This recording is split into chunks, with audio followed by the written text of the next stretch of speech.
ដល់ថ្ងៃប្រកួតហើយបងប្អូនប្រកួតបាល់ទាត់ពិភពលោកឆ្នាំ2026ប្រទេសមិចស៊ីកូនឹងបើកឆាកមុនដំបូងគេនៅក្នុងពូល A យប់នេះម៉ោង2រំលងអាធ្រាត្រមិចស៊ីកូម្ចាស់ផ្ទះប្រកួតជាមួយអាហ្វ្រិកខាងត្បូងដែលធ្លាប់ធ្វើជាម្ចាស់ផ្ទះកាលពីឆ្នាំ2010ហើយយប់ឡើងមានមួយគូទៀតគឺកូរ៉េខាងត្បូងដែលធ្លាប់ធ្វើជាម្ចាស់ផ្ទះបាទកាលពីឆ្នាំ2002ត្រូវប៉ះជាមួយនឹងសាធារណរដ្ឋឆេកឥឡូវយើងទៅមើលប្រវត្តិប្រកួតបងប្អូនមើលប្រវត្តិប្រកួតនេះមិចស៊ីកូជាមួយនឹងក្រុមបាល់ទាត់អាហ្វ្រិកត្បូងតើធ្លាប់ប្រកួតគ្នាបែបណាក្រុមទាំងពីរនេះនឹងប្រកួតគ្នានៅយប់ថ្ងៃពុធភ្លឺឡើងថ្ងៃពហុបាទមិចស៊ីកូ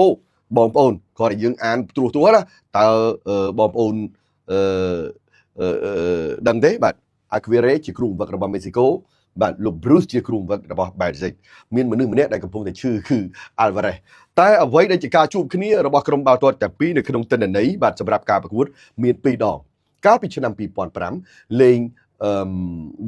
CONCACAF Gold Cup ពេលនោះអាហ្វ្រិកខាងត្បូងឈ្នះមិចស៊ីកូ 1-0 ពួកគេខានជួបគ្នា16ឆ្នាំហើយគឺការជួបគ្នាចុងក្រោយបំផុតកាលពីឆ្នាំ2010បាទលេង World Championship នៅក្នុង Pool A ដូចគ្នាគឺលទ្ធផលមួយស្មើតែងតែមានគ្រាប់បាល់សម្រាប់ក្រុមបាល់ទាត់ទាំងពីរខ្ញុំហ៊ាននិយាយថាយប់នេះក៏នៅតែមានគ្រាប់បាល់ដែរហើយមិចស៊ីកូទំឈ្នះក្រុមណានោះសេប៊ី5-0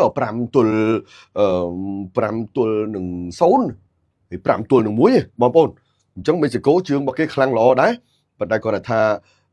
អេរយាបអត់អីបែបណាចាំយើងមើលទៀតខ្ញុំជឿថាក្រុមនេះមានគ្រាប់ទៅវិញទៅមកហើយខ្ញុំជឿថាមិចស៊ីកូអាចឈ្នះក្រុមបាល់ទាត់អាហ្វ្រិកត្បូងខ្ញុំសុំថែមមួយគូទៀតបងប្អូនខ្ញុំសុំថែមមួយគូទៀតដោយសារតែម៉ោង9យប់គឺក្រុមបាល់ទាត់កូរ៉េខាងត្បូងប៉ះឆេកបាទនៅម៉ោង9យប់ថ្ងៃពហុបាទម៉ោង9យប់ថ្ងៃពហុនេះបាទក្រុមបាល់ទាត់ទាំងពីរយើងមើលប្រវត្តិជួបគ្នាទីមើលបាទឆេកធ្លាប់ឈ្នះកូរ៉េខាងត្បូង5-0កាលពីឆ្នាំ2001លេងមិត្តភាពហើយក្រោយមកទៅលេងដីឆេក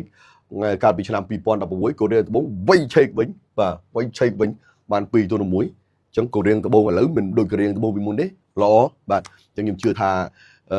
កូរ៉េខាងត្បូងនិងឆេកគឺកូរ៉េខាងត្បូងជាអ្នកទទួលជ័យជំនះប៉ុន្តែឈ្នះលើតែមួយគ្រាប់ទេអាច1-0ឬក៏2-1សរុបមកបាទនៅក្នុង Pool A បើកឆាកនេះខ្ញុំជឿថា